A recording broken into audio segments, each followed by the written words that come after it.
Mes raisons, c'est que j'aime le football d'abord, avant tout. Comme je l'ai promis à la jeunesse, je ferai mon possible à chaque fois de venir voir les jeunes parce qu'il ne faut pas que j'oublie d'où je viens. Je suis un enfant de Néotan. C'est ça qui m'a permis aujourd'hui de devenir la personne que je suis. Et quand Eric Cantona est venu me voir, je lui ai montré, je veux lui montrer d'abord, avant de parler du championnat national, d'où je viens parce que c'est important. Comme j'ai l'habitude de le dire, c'est des jeunes qui essayent de jouer malgré les conditions très difficiles. Ils essayent de jouer. Même Eric Cantona, il l'a remarqué.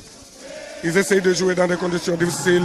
Ils essayent de se faire des passes, de prendre du plaisir et d'en donner au public, de faire des gestes techniques.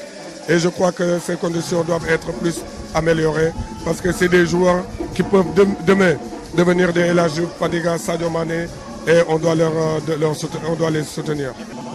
C'est des matchs qu'il faut gagner, des matchs qu'il faut prendre beaucoup de plaisir et d'en donner parce que l'équipe du Sénégal en a besoin et on a besoin de matchs de référence, comme j'ai l'habitude de le dire. On ne fait pas des matchs amicaux pour des matchs amicaux pour moi. On fait des matchs amicaux pour tirer des enseignements, pour que les joueurs puissent jouer ensemble et surtout être prêts, travailler les automatismes pour la Coupe du Monde à venir. Il n'y a pas de hasard dans la vie. Quand on voit aujourd'hui les Guinéens Oreya avec leur président, il n'y a pas de hasard. Ils ont mis les moyens qu'il fallait pour être en Champions League africain et ils l'ont obtenu.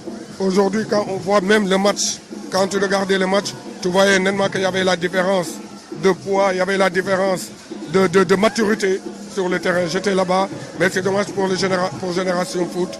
Il faudra maintenant qu'ils apprennent le pourquoi ils ne se sont pas qualifiés et l'année prochaine de mettre plus de moyens pour essayer d'avoir leurs objectifs. Il y a Gambaba qui cartonne et que sa sélection est un peu hypothéquée. Quelle est votre impression par rapport à ces prestations? Ce n'est pas à moi de faire le combat de personne. Ce que je dis, il y a un entraîneur qui est là. Il doit prendre les meilleurs du moment, les meilleurs joueurs sénégalais. Et c'est ça le plus important, c'est qu'on veut que le Sénégal gagne. Si Demba, il est apte à jouer, il cartonne plus que n'importe quel attaquant, on doit l'appeler. C'est un très bon joueur et c'est quelqu'un qui s'est investi pour revenir au meilleur niveau. Et je crois que s'il a sa place, je ne l'ai pas encore vu, mais s'il a sa place, il n'y a pas d'âge. On a bien vu Roger Mila qui a été à la Coupe du Monde et qui a fait des prouesses. Et pourquoi pas un Demba? Pour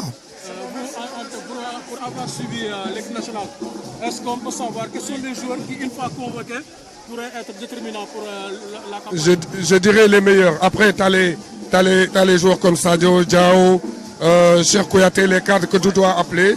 On va les appeler, mais après, il y a les meilleurs du moment.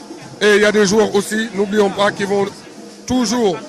peut-être qu'il n'y a personne qui va les attendre. Et c'est eux qui vont sortir grand pendant la Coupe du Monde. Vous impliquez dans la gestion du football professionnel.